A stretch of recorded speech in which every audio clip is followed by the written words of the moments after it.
Hello, everyone, and welcome back to the MyFootballWriter YouTube channel, and welcome back to NODGE Spotlight. We are in the middle of an international break, and we're very much enjoying England playing Andorra. But yes, we'd much rather be talking about Norwich City, which is why we're here. I'm here with Henry Miller and Will Grant, just to chew the cud on the season that's gone, the little bit of the season that's just gone, and what to expect in the month or so to go. Before we kick off, Henry, Will, how are you getting on, and how has your international break been without any Norwich? I think on the whole, it's not been too bad.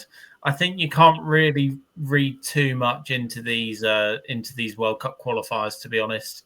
As we've seen with, I think the last two major tournaments, we've lost the game just before the tournament, and then have reached the final of the Euros. So you can't really judge the qualifiers too harshly.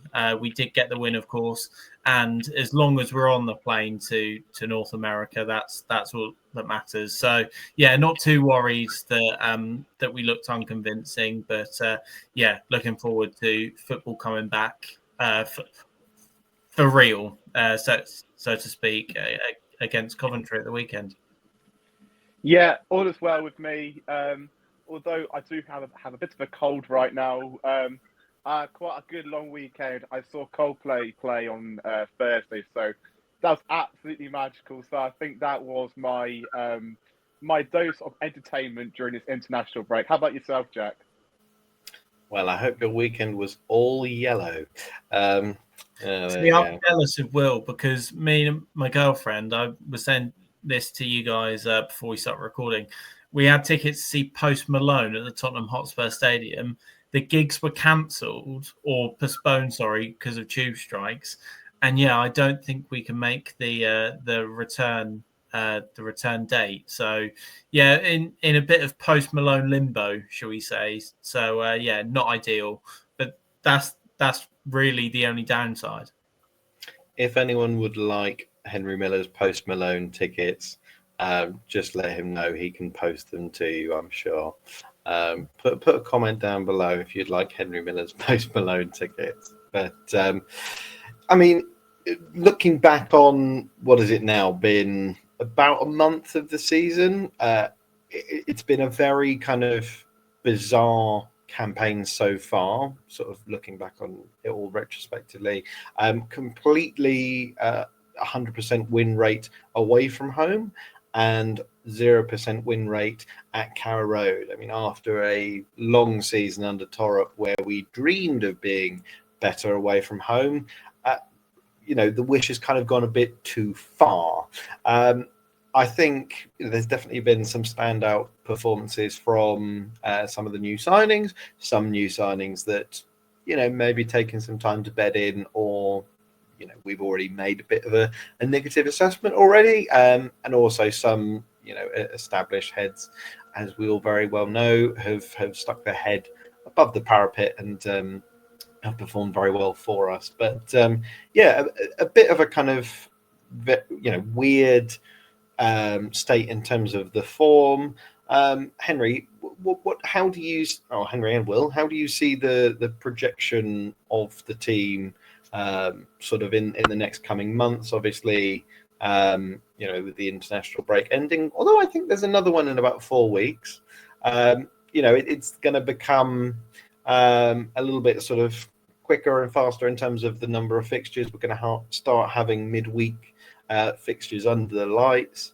What's your assessment been of the squad and of the performances so far? Yeah, I think the performances, I said this on the last podcast, I think it's just circumstantial more than anything. We've faced, especially in the league, two really good home teams at home in terms of Millwall and Middlesbrough, who will give anyone a game in this league. And then away from home, that's been the more impressive things. beating both Blackburn and Portsmouth, two really difficult places to go. So the fact that we've come away with all 3 points is, definitely something to commend. Unfortunately, I don't see that lasting. Coventry, they're in really good form. Although we've got a really good record against them, they are by far and away the top goal scorers in the Championship this season. So just got their results in front of me now. They won back-to-back games in August, beating Derby 5-3 at Pride Park, and they followed that up with a 7-1 home win against QPR. So, yeah, with how leaky our defence has been and probably will still continue to be, that's a real concern that we're welcoming the lead top goal scorers. And yeah, I'll be very shocked if we walk away from Coventry with all 3 points. And then attention turns to the other games before the derby, I guess, which Wrexham at home and Stoke away. And as I was saying to you chaps before we came on, those two games you'd look at as winnable games in any other season, but look, Wrexham, they've spent so much money and they're going for this. They're not resting on their laurels. Yes, they are newly promoted, but they've got money and they want to show that, they're here to stay, or maybe even try and kick on and try and get into that top six.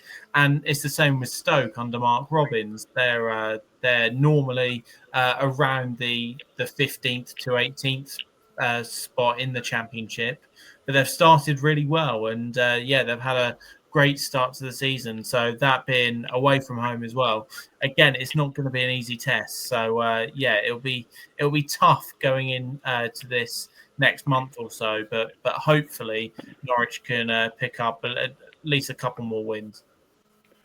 Yeah, I think if someone told me how we were to get our points in the opening games, I would have been absolutely shocked. I would have thought maybe it would have been the games against Mill and Barrow, and we might have got our 2 wins this season. But strangely enough, it actually been good on the road. So that's a nice and welcome surprise as well. Look, I think for sure, definitely, I did expect quite a slow start to the season, just due to the nature of quite a fractured pre-season and obviously new players fitting in and stuff like that. Really, so I did expect quite a slow start in terms of that regard, but.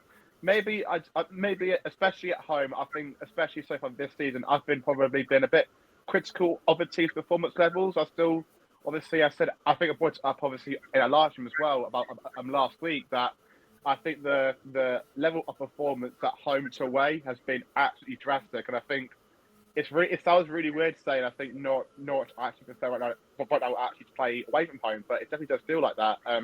Albeit Coventry are a very, very good side and definitely good give us a very good game next weekend. But I just do generally feel that in order for us to try and take the next step, I think we've got to try and find some better home form. Albeit it feels like the next block of fixtures are quite a lot of away games in the likes of obviously we've got East Anglia Derby, Stoke, Coventry, etc. as well. So again, another big slot of away games there, but.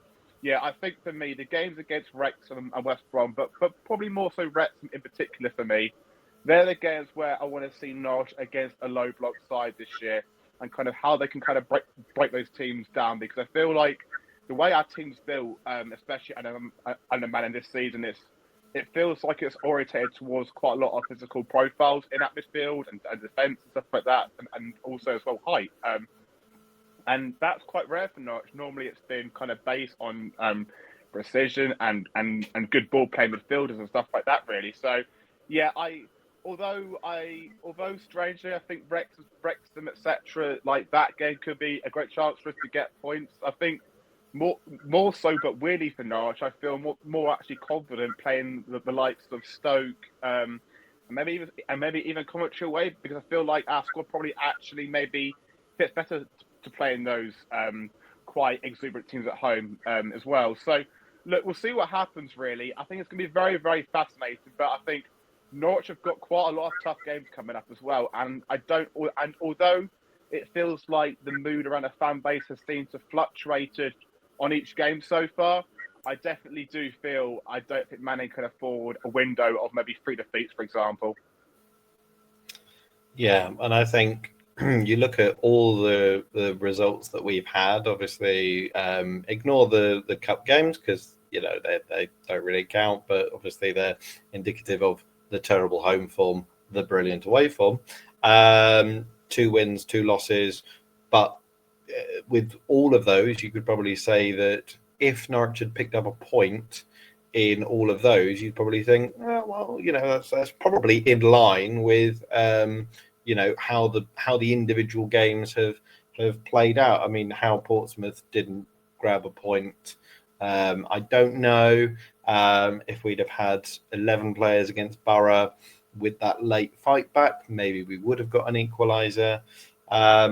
But I mean, instead of 4 points, we've got 6. So I think it's an important point raised, Will, just in terms of not only the pre-season but also the general expectations of the season, with Manning really trying to uproot and implement a completely new system for us to have 2 away wins, which we never get. I think there are seasons where we could go. I think back to the Premier League years. How many times we probably won 2 away games in a season, sometimes in the top flight. I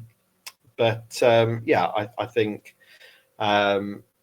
those points accrued, given the complete change of system. I think you've got to kind of look at that and think, on the whole, it's a positive. But as the way that the championship landscape is evolving, it's now very much not just how we're developing, how everyone around us is developing as well. Henry, like you said, Little Wrexham are, all of a sudden, not just a minnow that's come up from League One, but an actual sort of tricky proposition. Coventry City are regarded as one of the top sides and a promotion candidate. Mark Robbins with Stoke City, obviously last season, had a tricky campaign, but this season have improved very well as well. I mean, there is another team that's like just down the road, but should we bother with teams that are right near the bottom of the championship? I think we'll be fine against them. I mean, up till that infamous game at Portman Road, probably not until we face Derby on the 21st of October do you look at the fixture list and think, oh, okay, that's comfortable and probably not, a really sort of tricky proposition. Do you see this sort of run of fixtures as kind of really crucial for Manning? I mean, especially given that home form that he desperately needs to curb, or do you see this kind of being, like Will alluded to, sort of a bit of an imploding moment where we could have maybe 1 or 2 defeats, even 3 on the bounce, and serious questions could be asked? I sort of think a bit of both. I don't think serious questions will be asked if we lose, say, 2 out of the 4 games before the East Anglian derby. I think maybe that's to be expected. Coventry will be tough, and again, we spoke about Stoke's start to the season under Mark Robbins.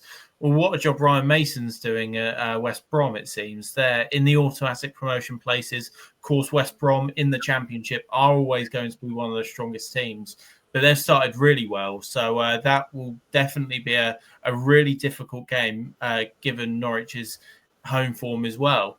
And then even then, Jack, you mentioned Derby away. It's still not an easy proposition. So I don't want to use the cliche of, all championship games are tough. But this season, it does look like that. I think the most important thing, and we've said it all summer, should he stay, and he has stayed, the most important thing is keeping Josh Sargent fit, because it seems like a crucial run of games now. And if Sargent was to get injured in any of those, God forbid, in the next 4 games, and we go into that East Anglian derby where, for the first time in a decade, we're not the favourites, and without Josh Sargent, then it doesn't look good at all. So not only does Liam Manning need to get his tactics spot on, he maybe needs to get his like one-to-one management on, and like properly show how much of a good coach he is in terms of looking after those players and player welfare as well. Because look, we all know how important Sargent is, but we also know how injury prone Sargent is as well. And for himself, with the home World Cup on the around the corner as well, he cannot afford to get a serious injury. So yeah, this season is crucial that he stays fit, and that is the most important thing with this run of fixtures.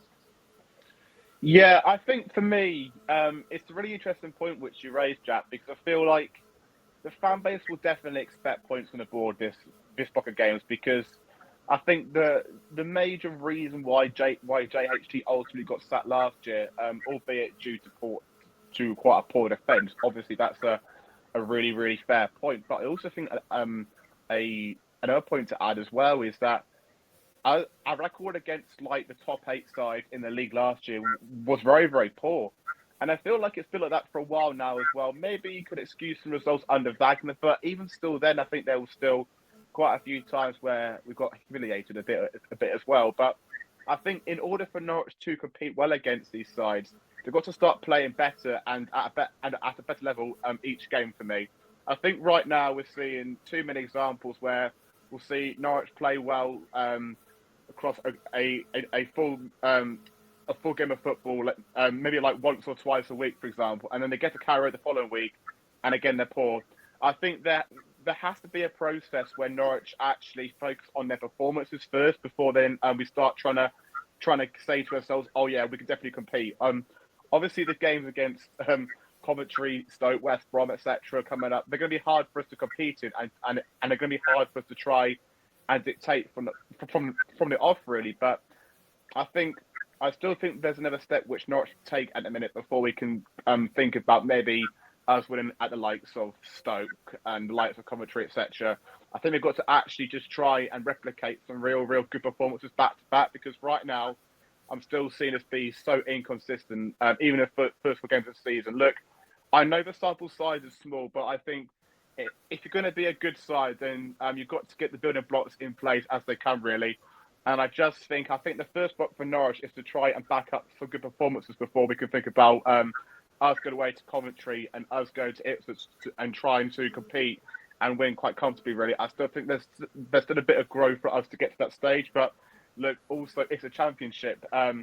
Games come quick and fast, and pressure mounts quickly as well. So it's not that easy. What I've just said there, absolutely. I think there's going to be some games in this block of fixtures where I think Norwich are going to have to show some real good team spirit, because I think, as I said, the league just feels so competitive now. I think all the teams we've mentioned, or close to all the teams we've mentioned, probably have playoff aspirations this season. And it feels like, for me, as I said in our prediction video, it feels like there's about 15 teams who probably would all argue that they couldn't get playoffs this season as well. So, look, it's going to be very, very tough for Norwich, I feel, these next few games, because I feel like we're still at a stage where I think we see more growth from the team in terms of performance levels before thinking about us going to these tough venues and getting points.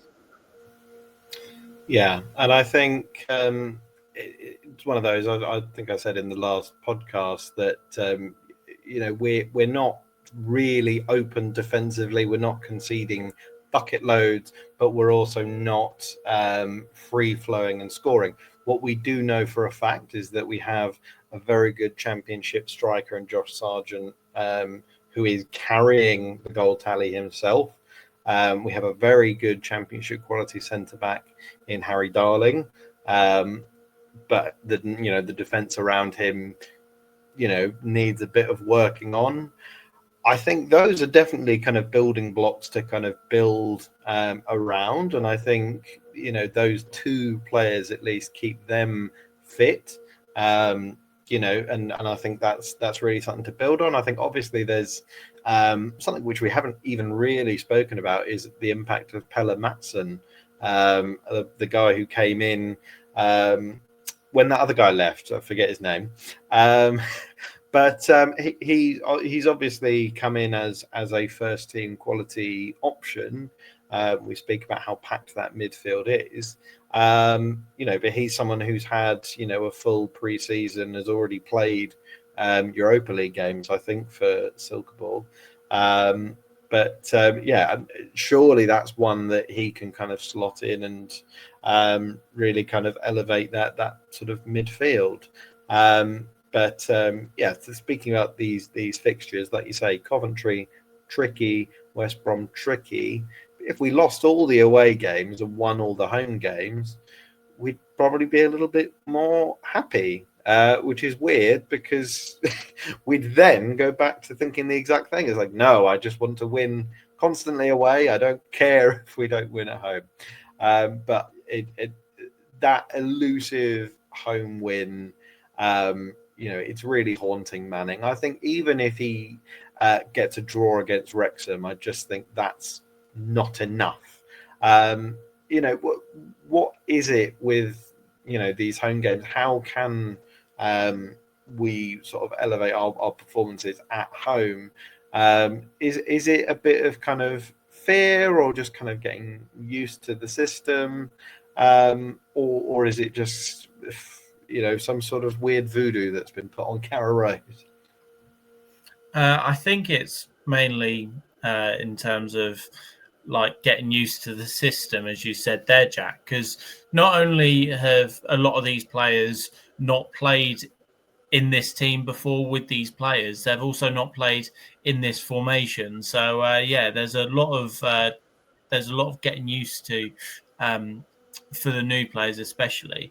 But what I will say, you raise an interesting point with Pelle Matson.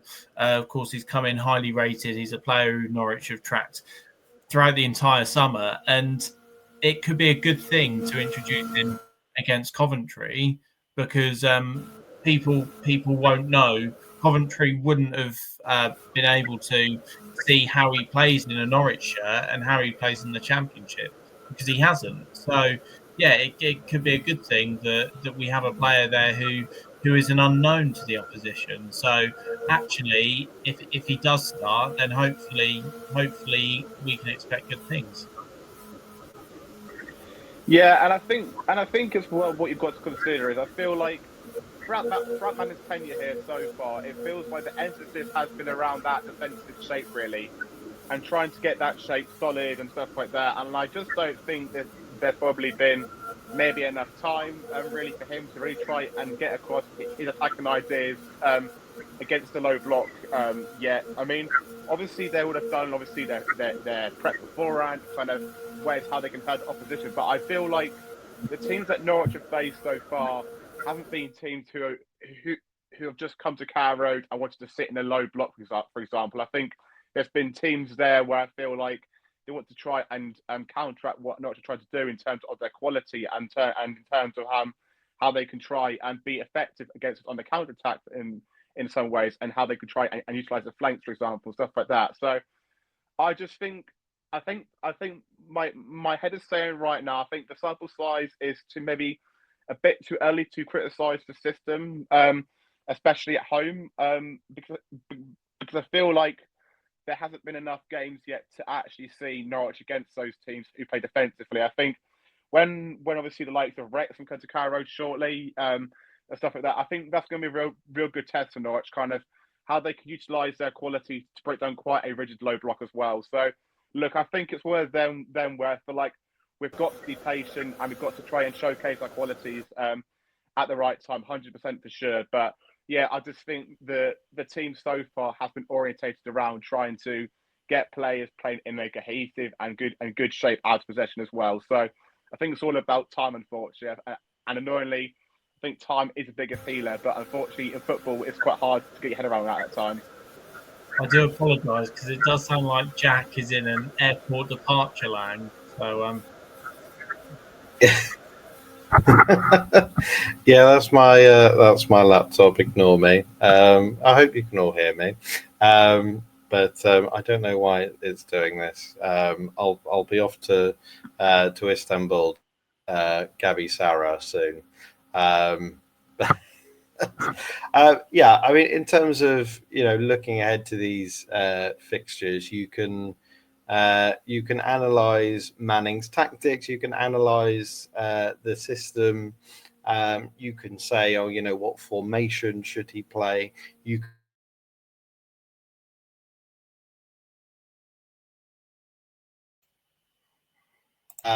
but it doesn't really matter because we have Josh Sargent up front. And this is a striker that is undeniably Premier League quality, except no one in the Premier League wanted him. To our benefit, he's ours until January at least, or until his contract runs out. But that's obviously a huge factor that no other team in the Championship has got. Obviously, the best. None. I don't think there's competition there. No. Do you think that's one that, going into these tricky fixtures, especially that one down the road, where you'd perhaps look at it and think, yeah, you know what? He's actually the edge here. He's actually the difference maker. He's the one who is actually going to, pull up trees, so to speak. 6 in 5 games. Like I've said, you get the other team around him scoring goals with his scoring acumen on top of that.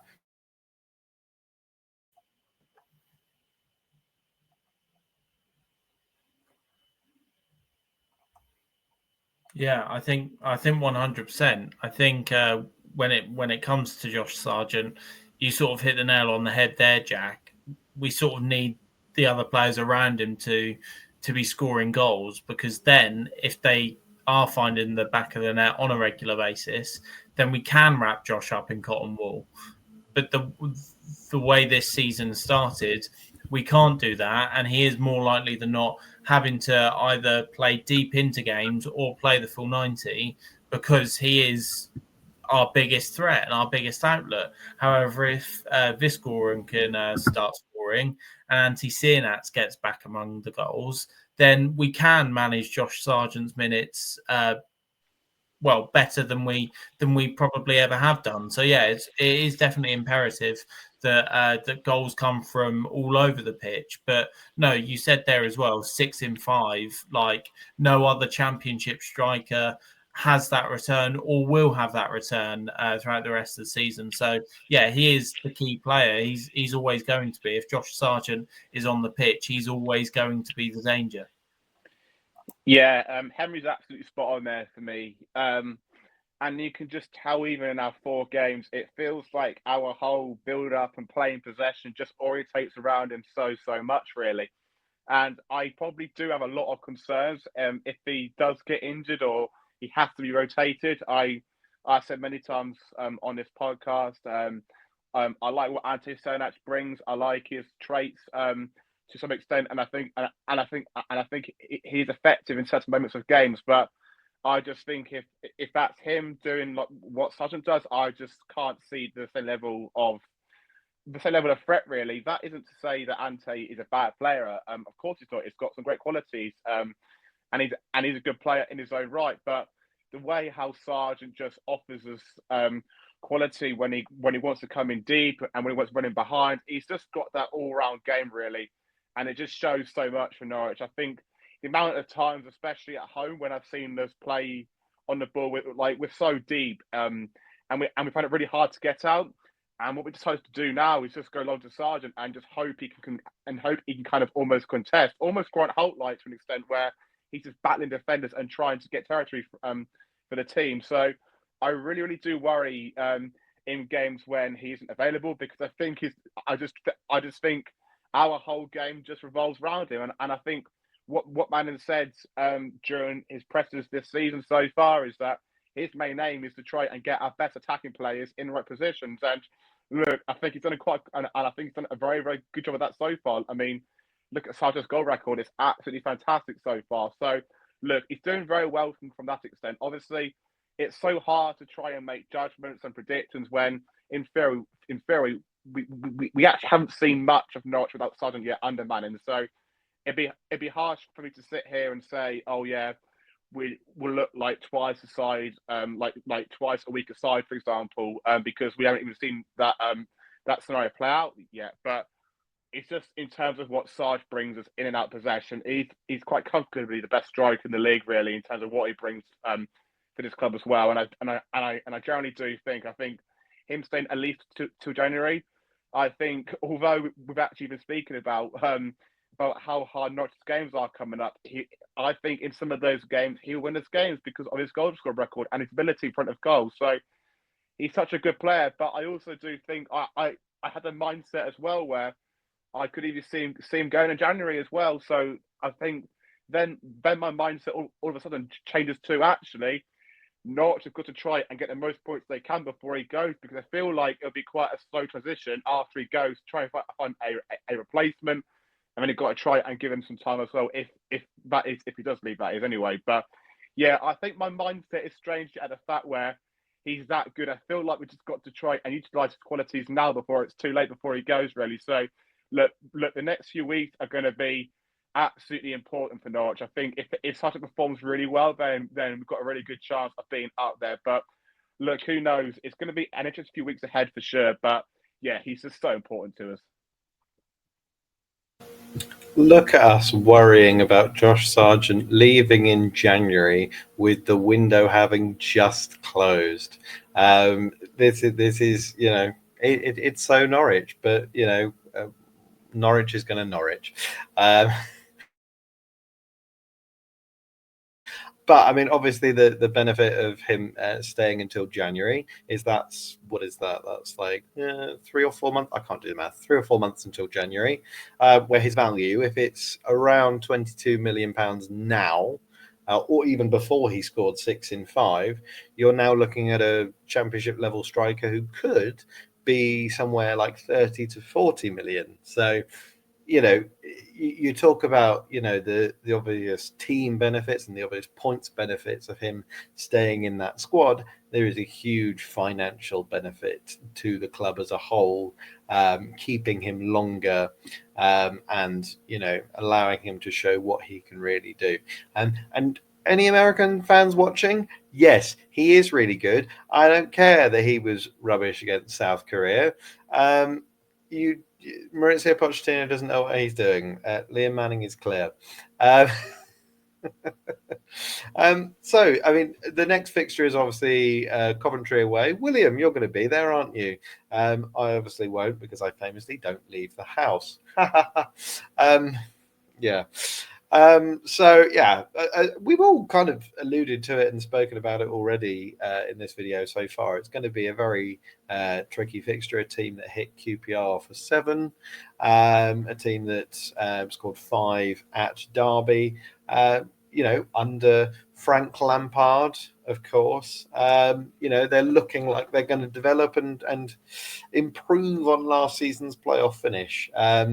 Just in terms of the kind of the setup and the style of what you would kind of ideally want Manning to approach this fixture. Obviously, still no Jacob Wright, I think, because of his suspension against Middlesbrough.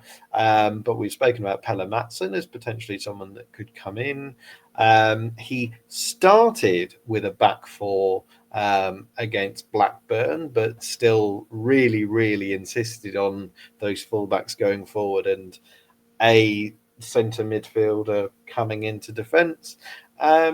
Do you think that's how he's going to similarly set it up, or do you think Cordoba could come back in? What do you think the setup should be? I know it's an old adage, but you don't change a winning side. And it got him all 3 points against Blackburn. So if I was him, I would stick with that back 4, so to speak. Back 4 in possession at least. But I think that the Blackburn win was really good. I think Cordoba, although he got a lot of praise in the first couple of weeks of the season, he has sort of struggled a bit since. And just having Jakov Medic, who's also struggled, just learning next to Harry Darling, and Harry Darling having to not really show two players the ropes and only show one player the ropes, so to speak, is probably more beneficial. So yeah, I'll personally go with the back four. Would like to see Ben Cresceni in there. I think he's had a really good start to the season and looks really promising. So yeah, I'd like to see him in there as well.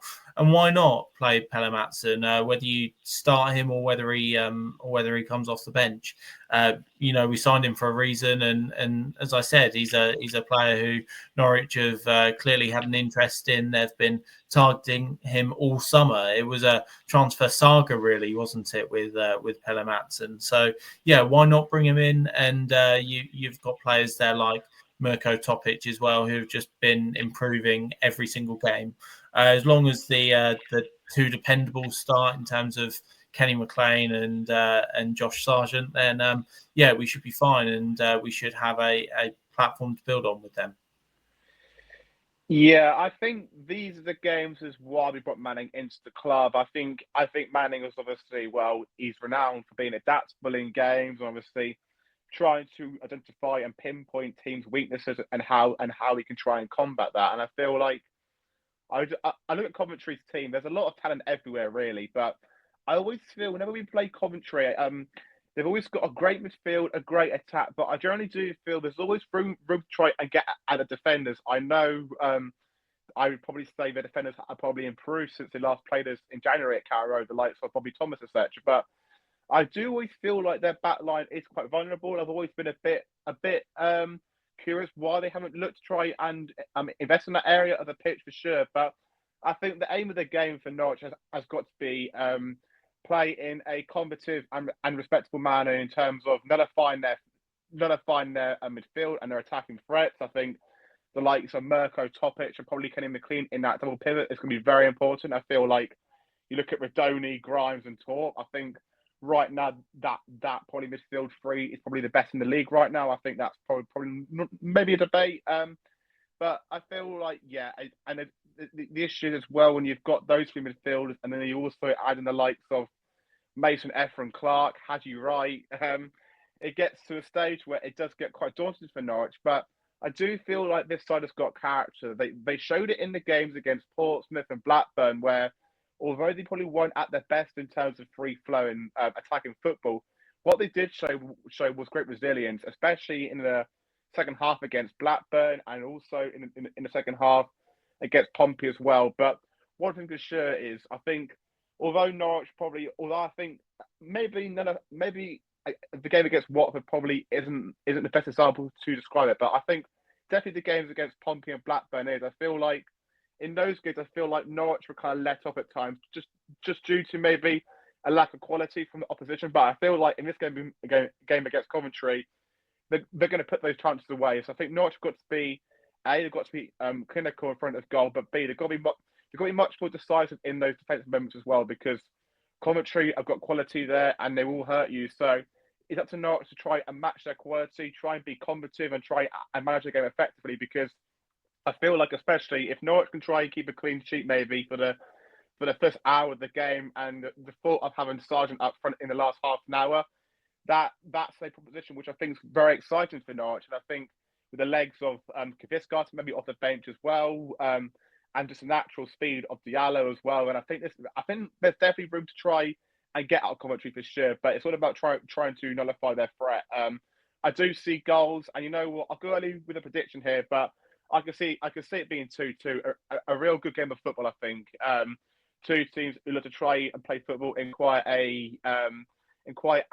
expansive way in terms of wanting to try and be efficient on the ball, trying to be a bit direct at times as well. So I expect a very good game of football actually, and I'm definitely looking forward to it. But I think if Norwich are to get a result, they're going to have to play better for longer. Well, we're completely unbeaten away from home. We have an incredibly long unbeaten run against Coventry, home and away. You know, I hope this isn't the season for long unbeaten runs to be broken. But what do you all think? How do you think we should set up against Coventry, and how do you think we will fare against, of course, Frank Lampard, Asterix, Coventry City. Yes, this has been NODGE Spotlight. Thank you to Henry. Thank you to Will. If you like this fantastic international break content, do leave us a like and do subscribe. When the international break is over, we'll make even more content, so you'll have even more to watch. But yes, again, watch, like, enjoy, and we'll see you again very soon.